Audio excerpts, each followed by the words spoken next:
So you are in for a super treat today. It's not very often that I get to find somebody like this out there in the world who just blows my socks off. But I just want to tell you who you're going to meet today. And I'm going to start it out with a little quote from her. And the quote was, "I never much cared for nature, or rather thought of it. It was okay as long as it just stayed outside," which was brilliant. And that was by Gail Storey. And Gail wrote a memoir, I Promise Not to Suffer. A Fool for Love Hikes the Pacific Crest Trail. This book is the winner of the National Outdoor Book Award, the Foreword IndieFab Book of the Year, Colorado Book Award, Nautilus Silver Award, Barbara Savage Award from the Mountaineers book, and is also getting ready to be excerpted in an anthology from the Pacific Crest Trail by Mountaineers. And Cheryl Strayed from Wild said, "This is a witty, wise, and full of heart book. I didn't want it to end." So I'm going to introduce you to Gail today. I'm so glad you get to be here with us. Thank you so much for being here. Gail, thank you so much for being here today. I'm so excited to have you. Kelly, it's such a pleasure. Thank you so much. I'm a huge fan of Fit is Freedom, so I feel really honored to be on your podcast. Thank you. Thank you. Thank you. So, okay, I don't want to talk. I want to get stories. I want you to tell us stories today. Could you tell us, basically, you were married to Porter Storey. He decided to retire and head out into the woods. What happened? Tell me how you guys started to do this whole Pacific Crest. And weren't you kind of like a party girl? I was a total party girl. Porter and I met in Houston, and we actually, this is really funny. We met at a Buddhist dinner party, and you know, at the time there were only like 6 Buddhists in Houston, you know, and, Right. and so yeah, so we started dating, and I really was very much part of the Houston social scene, which I still am very connected to. It's just such a fun town, and the demographics were such when I moved there that it's really, really a fun, exciting place to live. But we met, and he was still working. He's only retired fairly recently, and he's 70 now, and I'm almost 75. Wow. Which I'm excited about. Yeah.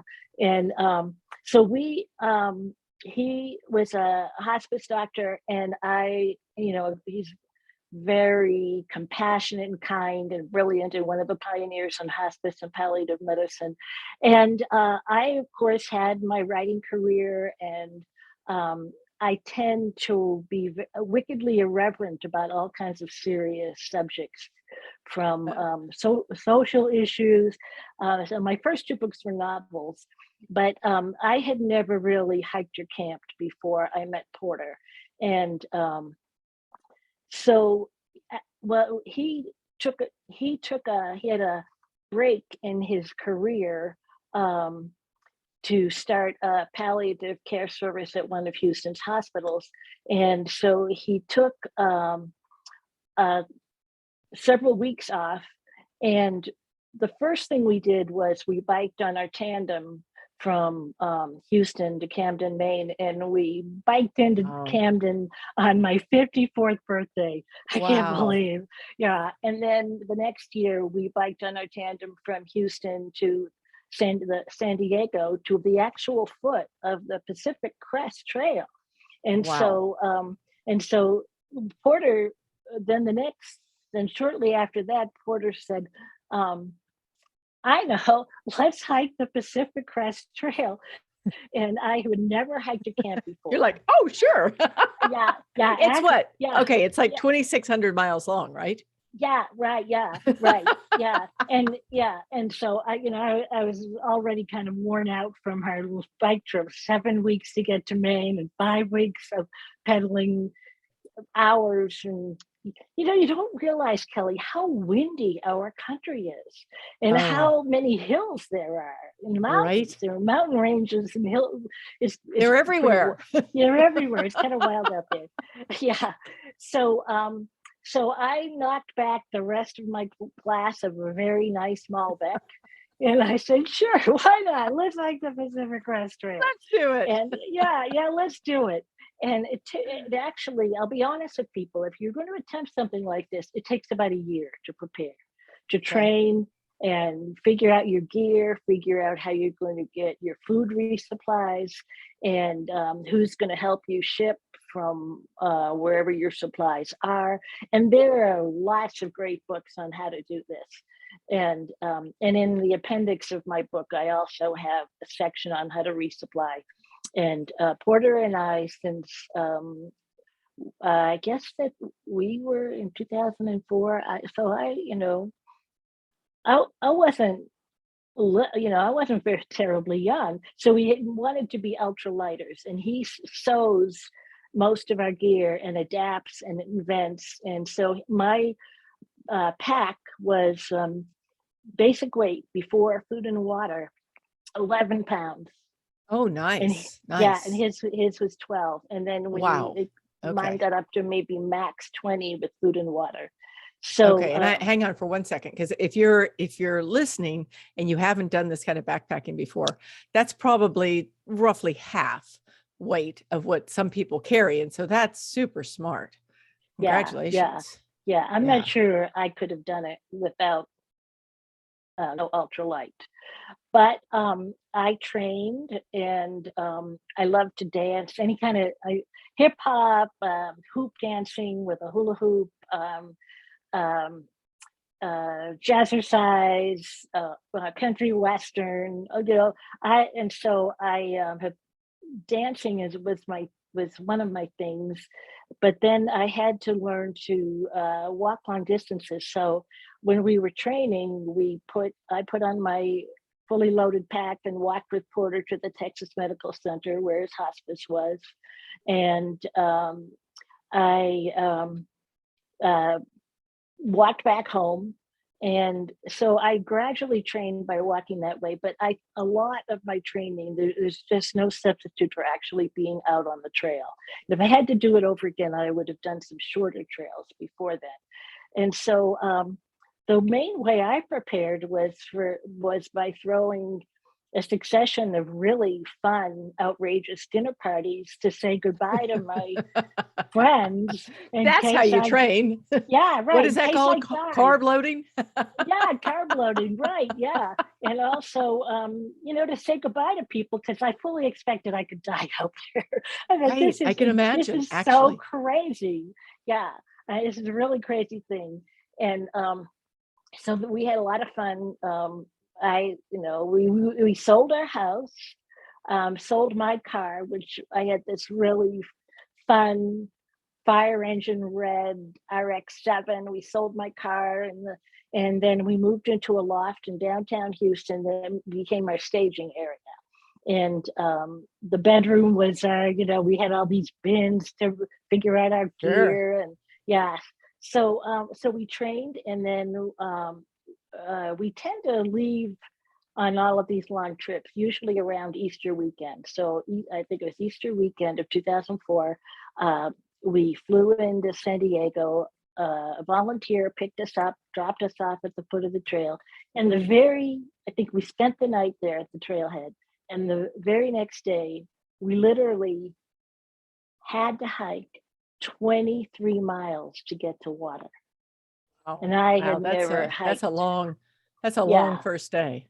In the desert, and it was hot. Right. And we carried some water, but we got lost because, Because you had to get lost. Yeah, we had to get lost. It's part of the story. It's part of the story. I know, we were lost, yeah. And as Porter says, me not lost, he be lost. And so, but we, gradually I increased my speed. And so we got up to doing about 17, 18, 20, 21 miles a day, except in the High Sierra, where we could only, in the snow, that was a very snowy year, a lot of ice, a lot of kicking steps up icy slopes. And I have some really scary looking pictures of that on my website at gailstory.com. Yeah. Okay, let me hang on for just a second. And if y'all didn't hear that, it is Gail Storey. It's STOREY.com. And we will link to everything you've done in the show notes because there's just like so much to share. But I'd like to just deviate a smidgen here because here you are, you've sold your car, you've gotten married, you sold your car, you've ridden tandem across this country one way and then the other way. And now you're heading 2,600 plus miles. Is this a love story too? How does this end? Y'all are still together, right? It is. Yes, we're still together. We've been married about almost 35 years. Nice. And he's my first and only husband. Nice. I didn't get married till I was 40. I was just having too much fun out there. I hear this word fun a lot, so I like this. Yeah. And plus I wasn't ready. I had a lot of intimacy issues, and like who doesn't? Right. Yeah. And so it's really pretty interesting to be living out in the wilderness under very spare circumstances. It's every day there's a different ordeal. The issue with not enough water, running out of food, and you got to speed up to get to your next resupply point, which can be anywhere from 3 days to a week to 10 days from where you got your previous resupply. And so all what you find is, and everybody says, "Oh, it'll be so peaceful to just be out there on the trail." You're surviving. No, you're surviving, but not only that, your internal, all your old tapes from your early childhood, something that one of your siblings said to you years and years ago, it plays over and over and over because it's quiet out there, and you get into the depth of who you are. And I think the biggest thing that I get out of a relationship with my body, especially something that of that magnitude as hiking the Pacific Crest Trail, is you really get to know yourself better, and you get to know the person that you're with. And Porter and I feel it was the best thing that we could have done for our marriage. Our marriage was good, but it was his second marriage. We had kind of dovetailing emotional issues, old trauma. And so you're 24/7 with the same person under out of your comfort zone, big time, and no escape into usual and depending on each other. 100%. Right. Exactly. And it just develops a level of trust that I think is unusual. And I feel so fortunate to have had that experience. If I could say this, I looked all over your website earlier, and all I see are pictures of two people hugging each other with big smiles. Like, it just looks like you guys are having a story time relationship. Yeah, we are, but we've worked at it. I'm sure. And on every dimension of it, like sex. Imagine, Kelly, okay, you're grungy, you haven't had a shower in days, you got a normal libido, and you're lovers in addition to husband and wife, and we had one quilt instead of separate sleeping bags because I wouldn't hear of a separate sleeping bag. So I think, the reason I went out there was because I wanted to keep an eye on him and make sure he'd be okay. I felt that because he had done a previous cross-country bike trip without me where I had to be, I went ahead and behind in the car, this was before cell phones. Can you imagine? I lived at a time old enough. Yeah, I know. I remember that time. Before we had cell phones, yeah. We are both dating ourselves. I don't don't believe you remember a time without cell phones. Oh, I do. Expected. And so I decided never again am I going to put myself through that level of worry and not knowing where he is and where I'm supposed to be to pick him up and support his adventure. So I thought it'll be easier for me to ramp up, train, and learn to I'm hike sorry, and that's camp. hysterical. I know it is, yeah. But I mean, I see pictures on your yeah, website. You've got champagne in one hand and you've got a tiara on in the other hand. yeah, yeah, yeah. Good for you. I now have 3 tiaras. I mean, yeah, I have my dress up one that I in Houston I used to run around with these identical twin drag queens, as they Right. say, female impersonate. In those days they called themselves. So I learned how to shop for a tiara. So I have my everyday one, and then I have my kind of slumming one. So you're right. If there is, I do still have, tiaras are an important part. Um, so where was I? Let's see. Oh, sorry. So I mean, yeah. I just No, I no, just no, no. took you I love completely off your story. But you know what? no. Actually, this kind of leads into my next thing is that you're a huge meditator too, which is like, Yeah, tiara on one hand, meditation on the other. I see these stories on your website where if your husband heads off for a month-long adventure, you're hanging out in the desert for a month meditating. Tell us about that. Like yeah. that's big. Well, right after Porter and I had been dating for a year, I had, I guess I've had a meditation practice now for 48 years, and done short retreats, and so had Porter from different um, teachers and methods. But I decided right before I married Porter, if I were going to do a 3-month retreat, I did. It better be now, and so. I went to IMS, which is a Vipassana Buddhist monastery in Massachusetts for 3 months, 17 hours a day of meditation, walking and sitting meditation, complete silence, no talking, except for every 3 days you got a few-minute interview with one of the 4 teachers, just so they could reassure you weren't going crazy. Right. Because yeah, because you can imagine how you get to know yourself under those circumstances. And so the inner life is really important to me.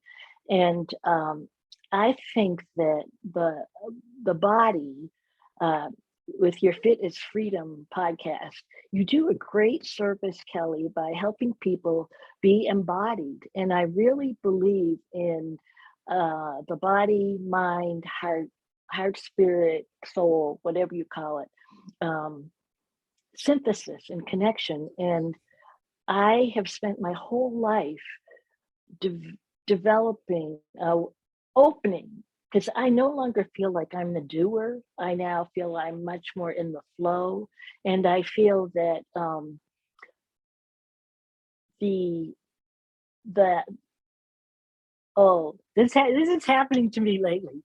The, I can't believe it's taken me this long in my life to come to this, but this wonderful peace comes sometimes to me, and I forget what I was saying because it's like this really lovely, blissful stillness. So if I just go like, it's like it's starting to happen spontaneously. But I think it's partly because I am so embodied, and I just right before this was working out with my strength trainer, and I'm getting ready and then I got on the recumbent bike at the club because guess what? In a month, I'm going to have a knee replacement.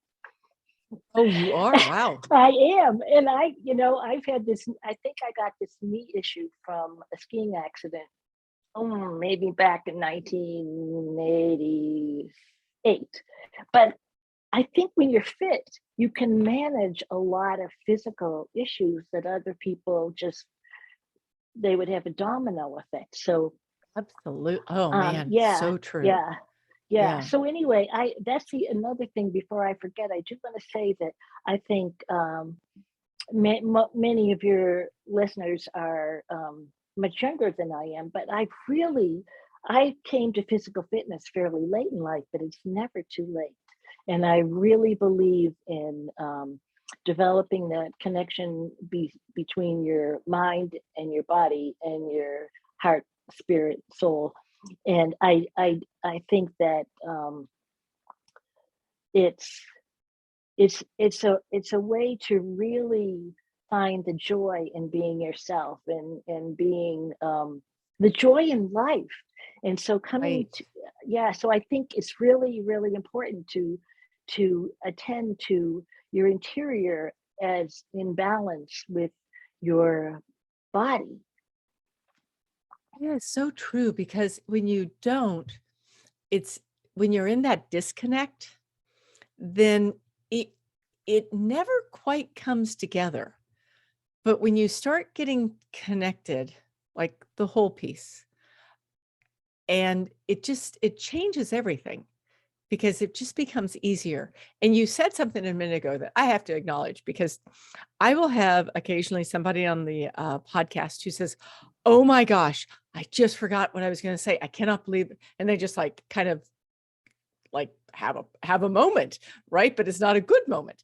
And the fact that you can go, "Wait a second, I just forgot what I was going to say because I am in bliss right this minute." Ah, I love it. Thank you. Because it's Yes, so true. It happens sometimes, doesn't it? it does, and it's a wonderful thing. And it doesn't, if anything, I find that the interior life and the meditation practice and the connection with the body, and you know how they say the issues are in our tissues? Right. So much of our emotional trauma is in our tissues. And by being fit and strong and cultivating whatever kind of physical fitness activities we like, then we free up those old things and it releases so much energy.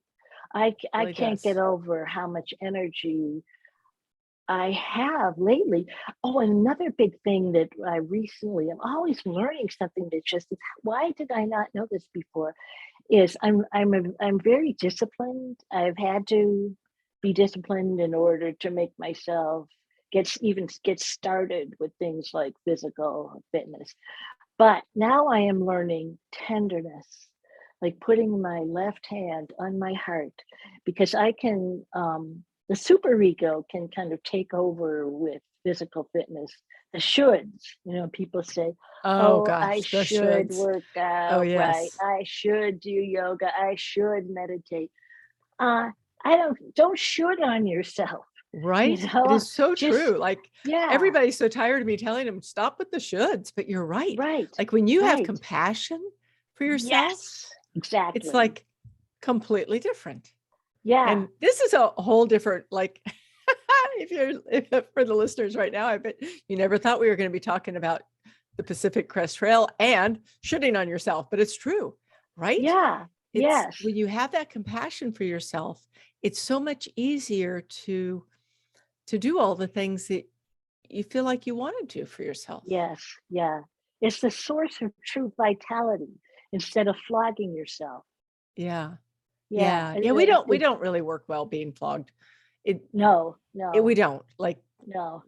some people say, well, that's because, you're that kind of person who is independent or stands up or whatever.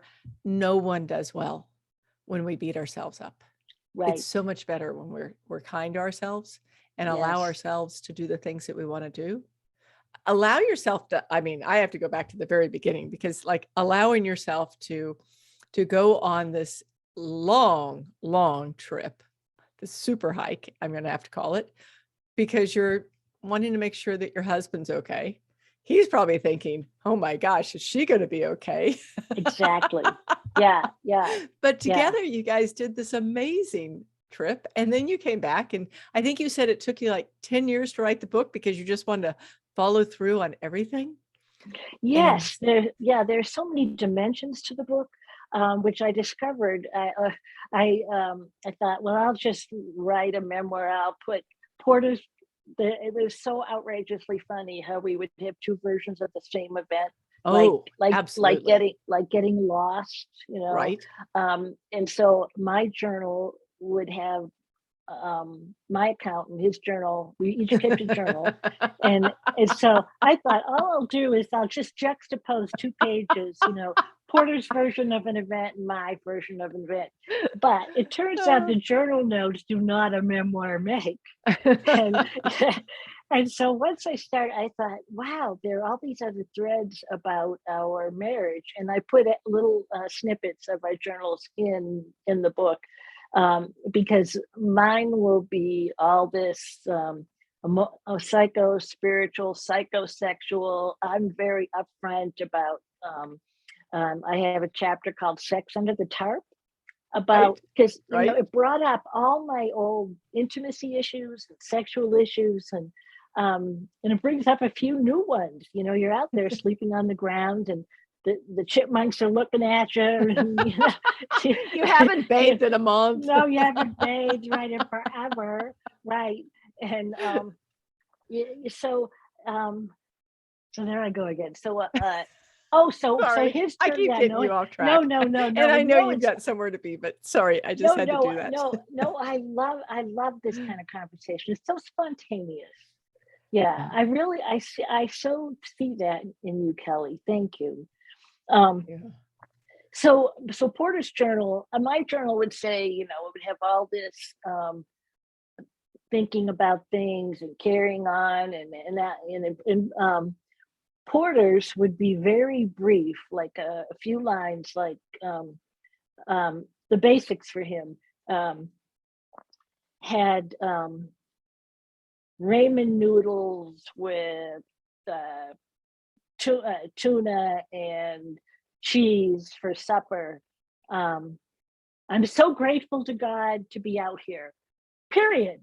I mean, we put the And you're like, spiritual that's all in you the wrote? food.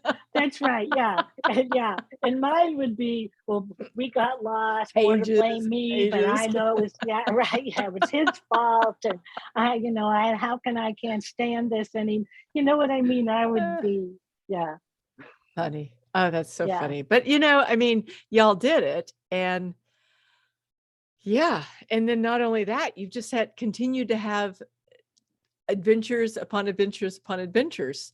So, okay. And I know we have to wrap this up, but let me just ask you a couple of things. Like, one thing was that, like, now, what are you doing now? After all of this, after this beautiful book, what's now? What's next? What's going on? Right now, what's going on is, I think, largely because of our, well, first I'll tell you, the physical fitness stuff. I very much learned that it's how much I love being embodied. And so at most mornings, in some combination, pretty much every morning, the whole morning, I have some combination of different days of the week: hiking, strength training, Kayut yoga, which is great for the joints, especially for older people, but for everybody. A Pilates class 1 morning a week. And so that is a big part of my life. And Porter, that's a big part of his life. He has a different trainer and all of that. And but we're doing, because of our connection with the earth, we are very involved in environmental activism, and we volunteer, we contribute in any way we can. And since we live in Boulder, Colorado, and I don't know if you've been reading about, we've had some huge wildfires here. Yeah. The end of December, the wind, the climate change is causing dryness here, wildfires, and an incredible wind, the much longer period of wind. And so what we are really interested in is renewable energy and fire mitigation. So we had, right now, Porter is doing a lot of research, and step by step we are doing our, we are hoping to age in place in our house. Okay. And so there are all these products that, if you do the research, like, you can keep the embers from getting up into the attic of your house by uh, instead of conventional soffits. People who know about I now know more Okay. about soffits than I ever wanted to know. Anyway, there are dozens of things you can do for fire mitigation, and we have long been very much into renewable and sustainable energy. So we have been working for several years. So we have photovoltaic and solar um, thermal panels on our roof. We have pretty much we are pretty much we're on the grid, but our electric bill is, guess what, zero, because Wow. it goes back into the meat. So we are in a very practical way, we are trying to do what we can for the environment by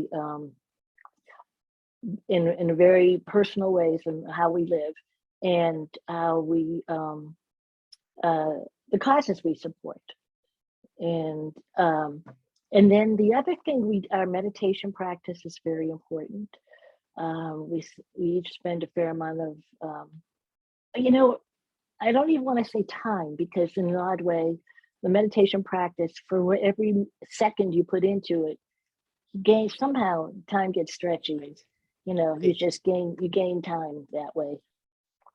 And so that's another thing. We have a very active social life, but we have a lot of we travel in multiple circles in Boulder and Colorado. We have from each of us having lived various places. Porter went to Stanford, and I went to school in Chicago, and New York, and Houston, and Annapolis, Maryland, and various places. So we have a national network of friends that we like to stay in touch with. Um, and another thing, Porter and I are always thinking of the next adventure. But right now, our big adventure is this environmental activism. But we did hike Porter hiked the Continental Divide Trail a few years ago, and I went ahead and behind in the car as his trail angel, and Right. dropped him off at a trailhead and drove to the next little town. Some really wonderful, funky little towns out in the middle of Montana, Wyoming, you know, where it was strange but wonderful to realize what good people live in this country, Kelly. Oh, These yeah. people are so good, you know. And then so it took 2 summers for 2 complete, like, 5-month summers. We had to leapfrog over Colorado because of the snow in the Rockies. And so then the third summer, Porter biked the Great Divide mountain bike route. And we did the same thing where I went ahead and behind. But what I did was section hike on each of these trips. Sure. I would hike up a little ways behind him, hike out, and then drive to the next town, then hike in to and meet with him, resupply him, sometimes take him back to town and wherever I was. So so that's one type of adventure we've been doing. And right now, my my book, I Promise Not to Suffer, is Fool for Love Hikes the Pacific Crest Trail, is still, the thing that makes me happiest about it is how helpful it is to people. Oh, The yeah. Yeah, all the strands about our marriage, relationship, how to deepen your intimacy under arduous conditions, just the sheer outrageous fun of the adventure. Um, and so that I'm still enjoying podcasts, like talking with people like you, Sure. and magazine interviews, and things like that. So that's my Wow. story, and I'm sticking to it. I love it. I love it. Thank you so much for being here. This was an amazing interview. And for everyone listening, it's Gail Storey, Storey, and .com. You'll find her book, I Promise Not to Suffer, A Fool for Love Hikes the Pacific Crest Trail. You can find it, right, in bookstores, if you can find a bookstore, and on, of course, Barnes and Noble and Amazon and all the other booksellers online. And Gail, thank you so much for being here today. You were just an amazing interview, and someone so much fun to meet. Thank you so much, Kelly. Namaste. Thank you. Namaste.